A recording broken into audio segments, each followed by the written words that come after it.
ఇందులోనికి carrot ముక్కలు కూడా వేసేసుకోవాలి.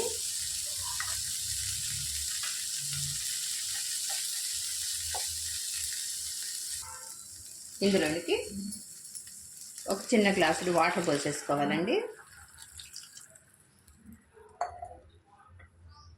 రుచికి సరిపడా ఉప్పు వేసేసుకోవాలి.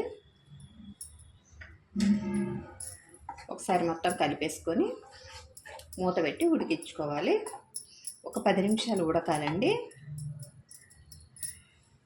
అప్పుడే తినడానికి చాలా టేస్ట్ ఉండిద్ది.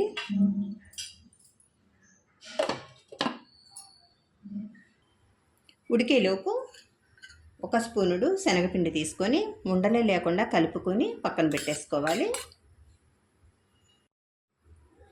ఒకసారి మూత తీసి చూసుకొని